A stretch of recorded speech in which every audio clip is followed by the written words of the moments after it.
Hello and welcome everybody to Spirit Coffee Talk. Friday morning, we're all here today, Ginette, Elyse, and myself, the mediums and channelers from Avalon Spirit and beyond. We gather every Friday morning to just chat about all things spirit, what's going on in our earth and our ethers and everything spirit and more. So welcome. Today we were actually getting into it a little bit already, and we are diving deep today into the mother wound and mother wounding and what is coming up with that right now and how come it is so present within our collective and individual energy fields. So I know it's a doozy, so make sure you have your coffee real close. And just know that anything that comes up today is meant for everyone's highest good. And so just, open up your heart space to be able to feel into what might be a bit of a sensitive thing on the Divine Mother wounding and energy around it. So good morning, ladies. How are you? Good morning. Good. Good. Good. Feeling this conversation today. I feel like we've talked so much in the last, years, but specifically in the last few episodes, it's just about how much is happening. And I think within that is how do we nurture ourselves through that, which really comes down to the mother wound. So I'm excited. We're going to talk about this today. Me too. Yeah, absolutely. And you know what?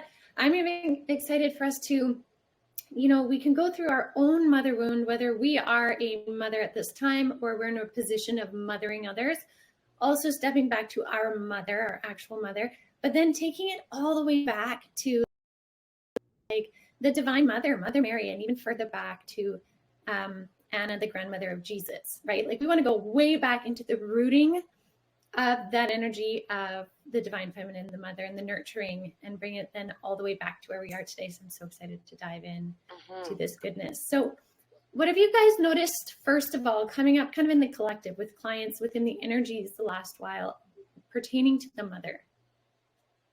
I mean, it's been coming up nonstop for me. Almost every reading, the Divine Mother comes through, whether it comes through within each individual's mothering journey, being mothered, or I see Mary come through with, I work very closely with Mary for a lot of things, but she comes through a lot with helping women specifically. I mean, yeah, men too, but I mean, it's really come up with a lot of women working into their own Divine Mother energy and working with that mother wounding. And I think that it's not always just specific to their actual mother, right? And their experience with their mother, that's a very real thing, but it's not always from that. It can be from specific physical human experiences that they've had that they didn't end up getting the nurturing around it that they needed. And that doesn't necessarily dictate that it was supposed to be from their mom, but it could be a specific experience that actually required a large amount of nurturing and that kind of mothering energy that they didn't receive. And then I think especially as women, we've really gotten used to bypassing that energy of receiving that nurturing and kind of mothering as we've moved past toddler stage. We go into all stages of womanhood and very much require equal amounts of that nurturing, and we tend to close that off to be able to give to others, whether it's to our friends, to our loved ones, to our pets, to our kids eventually, you know what I mean? Mm-hmm. So I think that a big part of women's reception of this is in low, I say, when your cup is empty and you get nothing to give, and we're judging ourselves on how much, this, that, and the other. It's 99% of us have nothing in the cup of receiving nurturing and mothering, really. What I find too, though, in reflection of myself, and actually in a couple sessions that I've been doing lately too, is this fierce independent streak that runs through many people, male or female, of course, but it's this fierce independent streak that makes you feel, and I've been guilty of this, that I don't need the mothering because I got it. Yeah. Right. And so I wouldn't even really recognize I needed the nurturing and the mothering from either a friend or my mom or my partner or myself, thinking I'm independent. I can do this. I can do this. I can do this. And it hasn't been until the last couple of years, maybe 4 years or so, that I've fallen into kind of the safe arms of what I would say is like the divine feminine, of, you know, the Mother Mary energy, the goddess energy, which then can be reflected through me with a willingness to not have to be so fiercely independent that I can't receive or recognize that I need the nurturing. Right. And to me, that was just like such an eye-opening understanding, because I figured, no, I'm older now, I'm an adult, I got it, I got this, totally. I can just provide for others, I'm good. But like, really, we need nurturing and mothering in different forms, again, from different people in different ways, all throughout our lives. Yeah. You know, like I remember when my grandmother was, you know, she was just a few days away from crossing over. And the nurturing that she was so happy to receive, yet in her life, she was such a giver.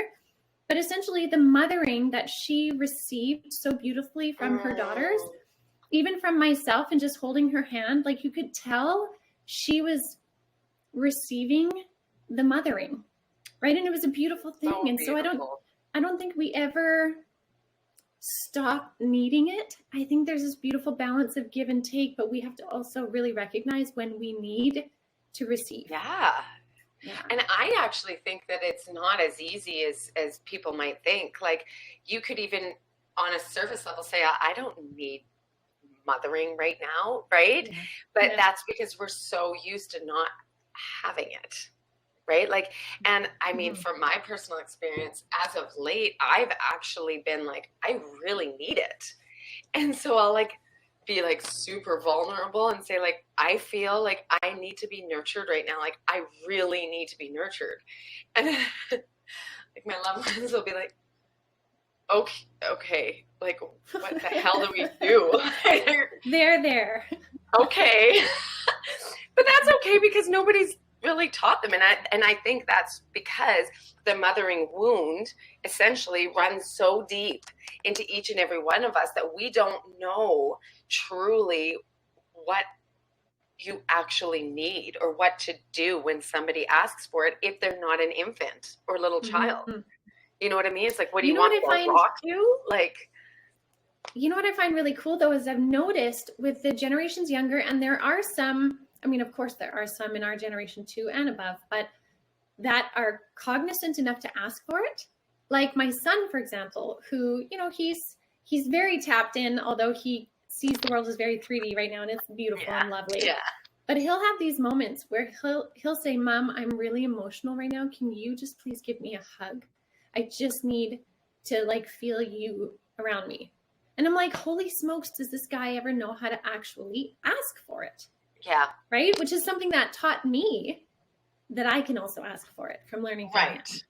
Right? Like, what's the difference? But you've always provided a safe place for that to be asked for and received, right? That is a testament to your like actual motherhood, right? Yeah. You're a real good mama. No, but especially for boys, right? Like young boys, studies show that like at age, 5 to 8, they just stop getting hugged. And it's like, come on, shape up, right? Like, no, brush it off, right?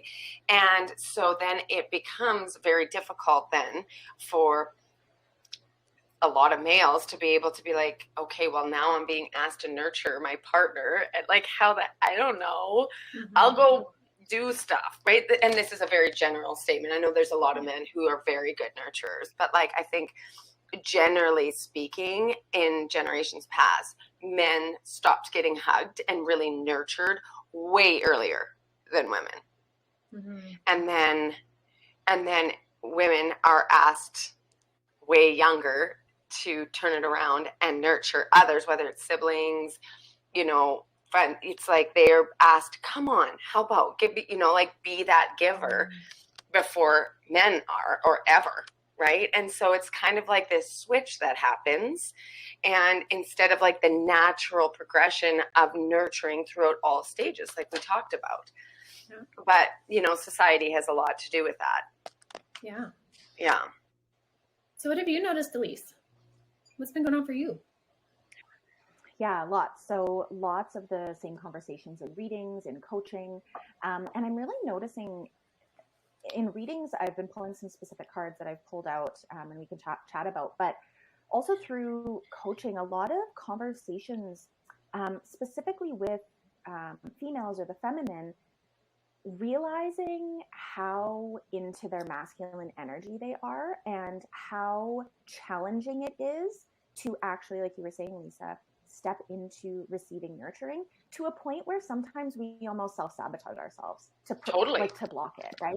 And when I say self-sabotage, I say that in a very loving way, because we self-sabotage because of learned experiences, behaviors, 100%. beliefs, etc. It's not our fault. It's just there's a programming in us that is saying like, nope, you need to do this. And, the prime example is, the feminine energy in the house being like, I need help doing this. And then when they're not doing it the way that we want them to, or the way that we would do it, it's like, I'll just do it myself. And you just step in. And I am so guilty of that. I'm so guilty of that. John will be like, can I help you make dinner? And I'm like, nah, it's fine. I'll just do it because I'm quicker. I'm faster at it. It's something that I've practiced. Right. And so I think for a lot of the feminine and women and how wherever, whether it's you're in whatever body, are you able to actually receive it when you ask for it? And like even asking for it in the first place can be the challenging thing. And then you step into that vulnerability of like, okay, I realize I need this from my partner, from my family, from my loved ones, from myself.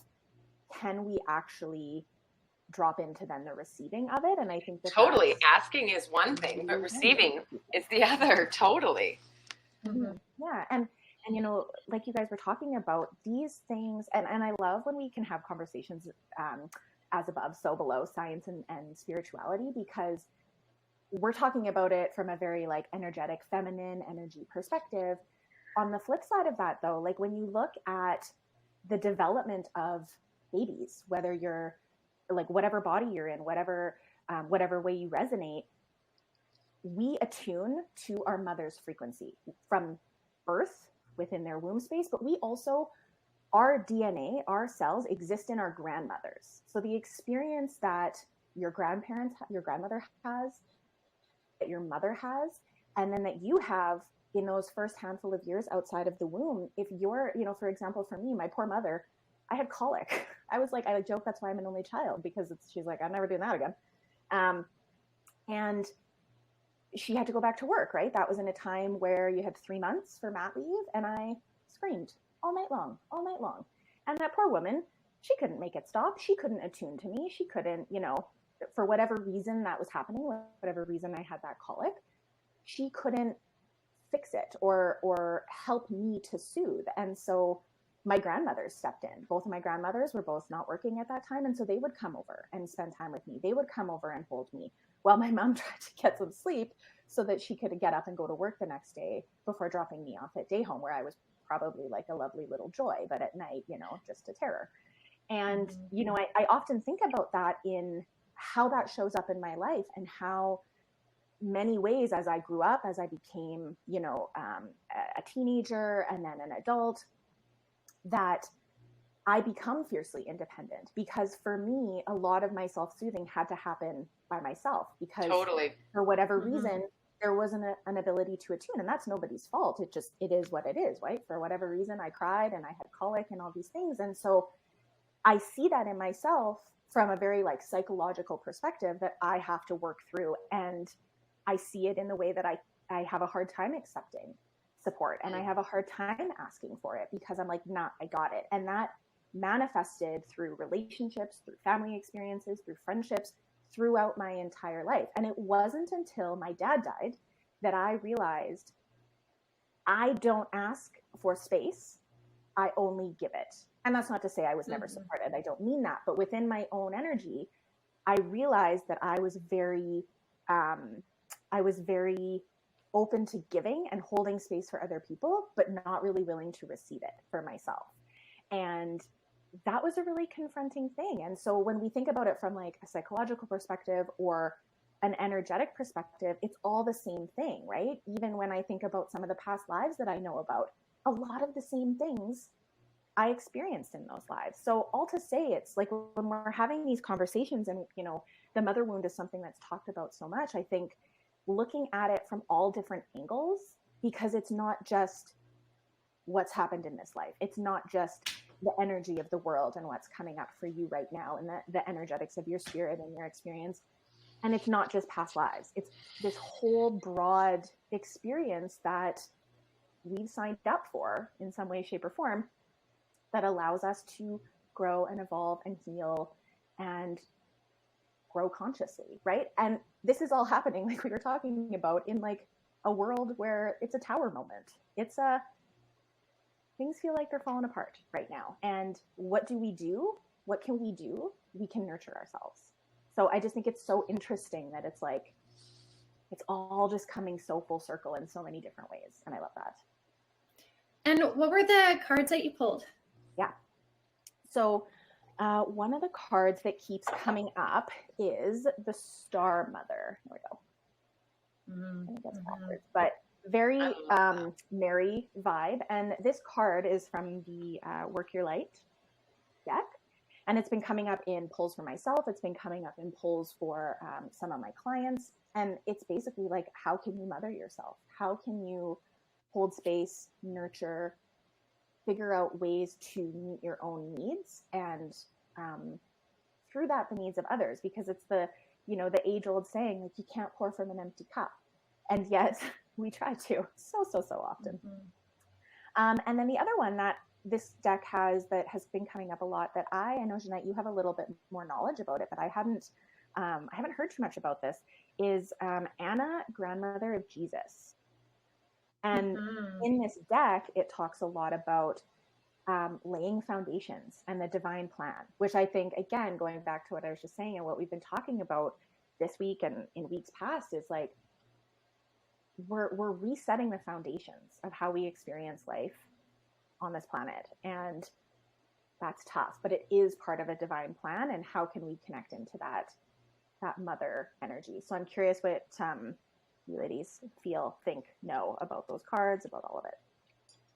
Yeah. I mean, the Anna, Grandmother of Jesus, I read a bunch of stuff about her story, and then I kind of like downloaded from Spirit and that kind of collective feminine mother energy, more stuff. But essentially, she was someone who had the ability to live a long time. She knew the secrets of alchemy in terms of regeneration. So she spent a couple hundred years on our planet in seeding those foundations for what was to come, the time of Jesus, right? Being one of many significant times of change and growth. And so she knew that the different things she had to do to set up, to teach different narratives, to teach the power of the feminine, to teach the alchemy, the sacred sexuality, the ability to tune into our senses, that being a very natural thing, and all of those kinds of things were really a big part of her message in laying that foundation for the time of Jesus and the time of Mary. And she knew that both of those souls would be coming in,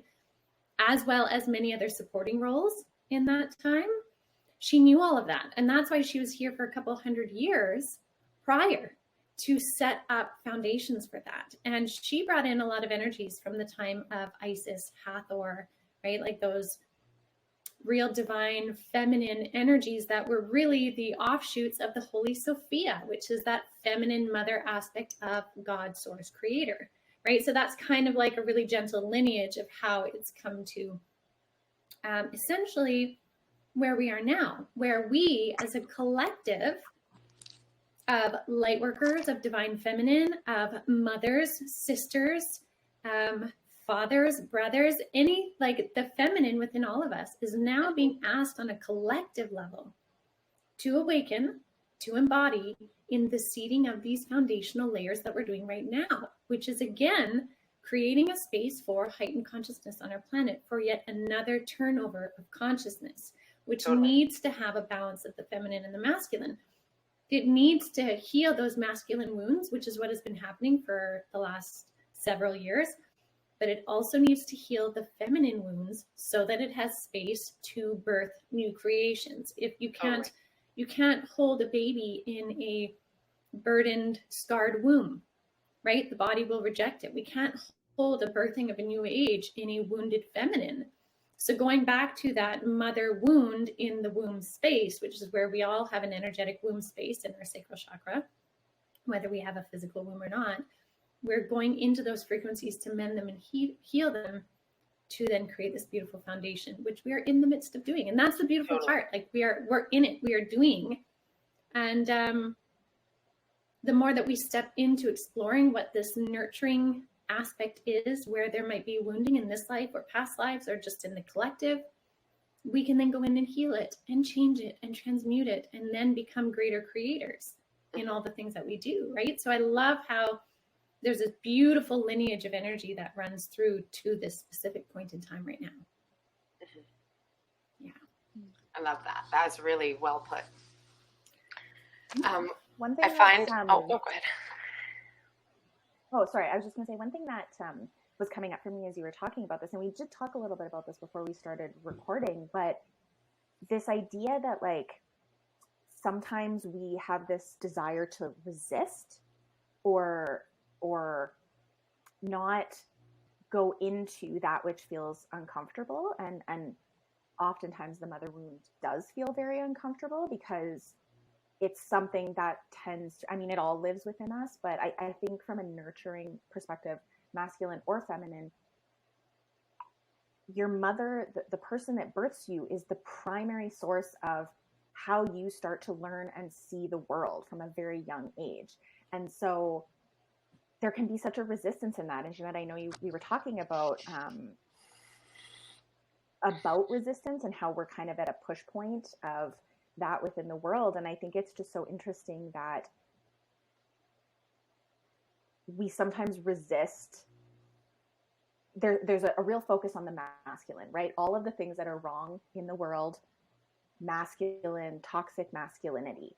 And I think it's an invitation for us as women to not resist, not women, but the feminine, not to resist that there can be things within us too that are preventing the growth and the consciousness of humanity, right? It has to be balanced. And that I think can be seen in the shadow feminine, right? It's that idea of like, point the finger, it's not me, it's you, it's this, it's that. And, you know, for me, whenever I'm in a relationship or a challenging situation and friendship, like not just romantic relationship, but any kind of relationship, if there's discourse or there's, you know, something that isn't working or it doesn't feel good, without, you know, using extreme circumstances in this example, I think sometimes we seek so outwardly rather than also looking at like, how is this coming from within me too? And I really see that in the mother wound, lack of desire to want to go into it because it feels so raw and it can feel so big.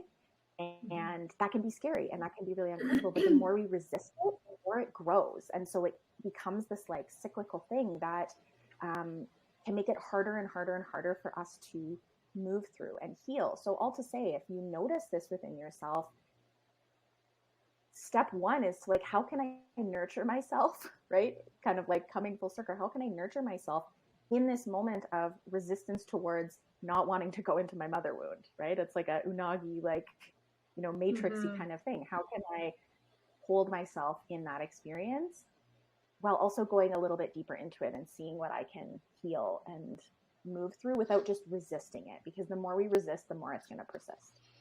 Yeah, that's beautiful. That's a good point.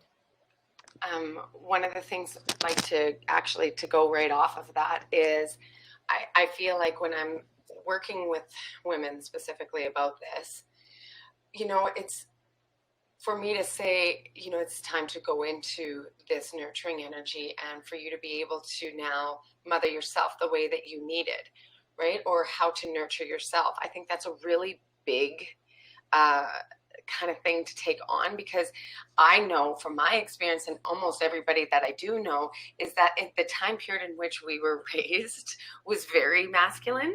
And so I think a compensatory strategy that we developed as women was, I'm good, right? Because, you know, there's a lot of like, oh, don't be so emotional. Oh, how sensitive you are. Like, you know, suck it up, princess kind of thing. And so that vastly independent thing that came, like we were really praised for that. And so we developed very quickly on a subconscious level that it is far more safe to have your shit together and be a very independent woman, where it's like, you can't like take me down kind of thing, and like trying to like shift that because that was our safety. And then now to go, oh, hey, now it's time to nurture yourself. It's like, well, what the heck does that mean? Like, what do you mean? Like, yeah, okay, that sounds really good. So like, what?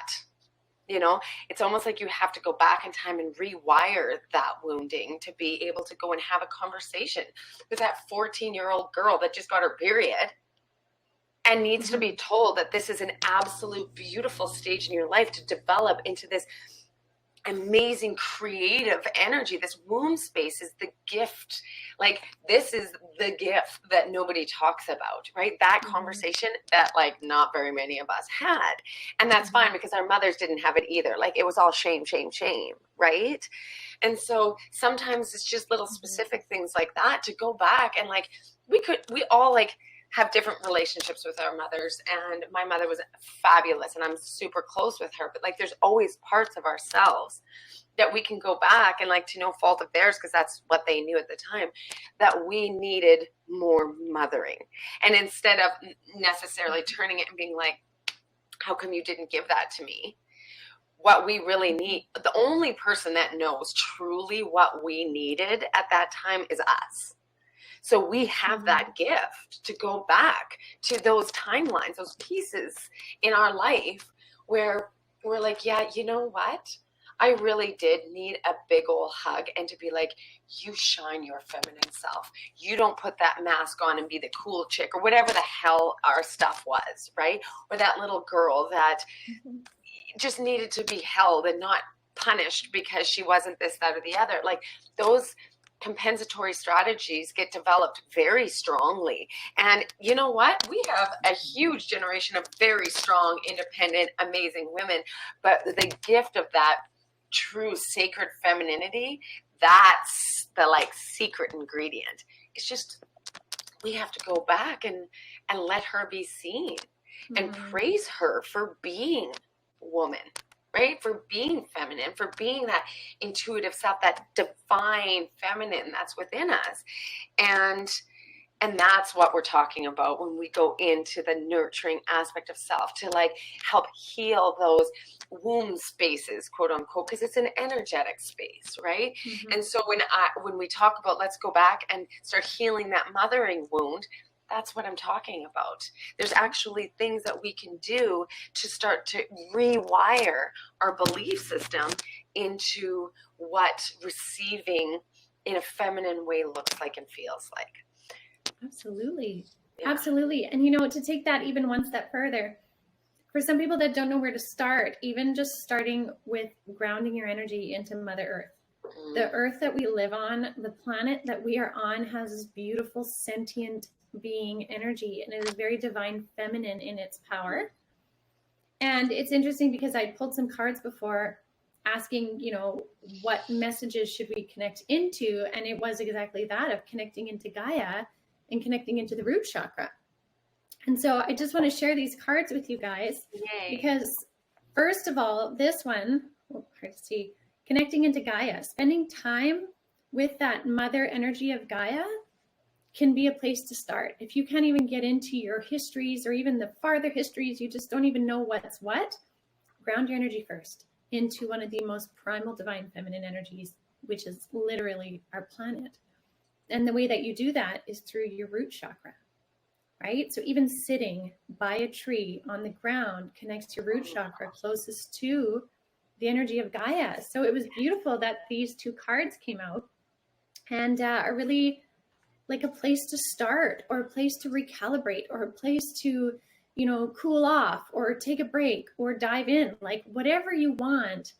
The energy, that feminine energy of Mother Earth that has essentially carried the wounds of all feminine, is a safe place. Yes, right? So I it's love somewhere really that. beautiful to start. So Yeah, amazing. From a kind of day-to-day life perspective, I think another thing to start with is pausing, and it doesn't even have to be in times where you're feeling overwhelmed or you're feeling really taxed, but like starting to bring in a practice of pausing in your day and just saying, what do I need right now? Like hand to heart, dropping into my heart, dropping into my body, dropping into my spirit. What do I need right now? Maybe it's a glass of water. Maybe it's to go lie down for 5 minutes and just like close your eyes and rest. Maybe it's to go have a bath. Maybe it's to eat something really nourishing or something really indulgent. Whatever it is, it's just starting to create that relationship again. Not even create, because it's already there. It's connecting with that relationship within yourself to say, like, what do I need? Because I don't think we ask ourselves that. No, and that's very nurturing. We're so focused right? on next. Yeah. yeah, absolutely. Good one. Beautiful. All right. Well, that was a big one. Yeah, absolutely. I don't know that there's anybody that's immune to this kind of experience. I think that nurturing part is in need for everybody right now, and that's why it continues to come up, because within each individual, then it like builds on the collective, and the earth is doing her healing, you know. Absolutely. So it's like, as we all on an individual level continue to work through this, it raises that beautiful feminine frequency, and therefore, as you know, a collective, as a global collective, it also does. So you're never too small or insignificant to make a difference. This is why on an individual basis, it's like, it's really time. It's time to go in and ask yourself those questions and acknowledge that part of self that really needs a bit of extra nurturing right now. So, well, thank you so much, ladies, for diving deep into this amazing conversation. And if anybody has any questions or wants to share any of their experiences or wants any clarification on this, please just reach out or leave it in the comments below. And I'm really glad that we decided to do this today. I think it was really cool. Any last words?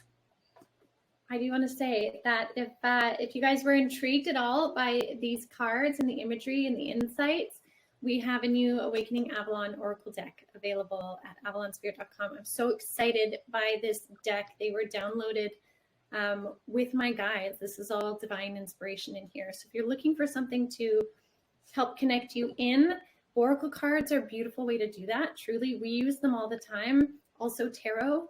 And if you're looking for one that is really divinely guided, I gotta recommend the Awakening Avalon. You can find it on avalonspirit.com. So definitely check that out. But I think that's everything we got today. Awesome. And if this resonated, please like and subscribe, or send it to somebody who you know would maybe benefit from having this connection. So we really appreciate everybody that shows up every week. It's a beautiful community, and I'm so forever grateful for everybody in the Spirit Coffee Talk community as well as the Avalon community. So thank you all so much. We'll see you next week.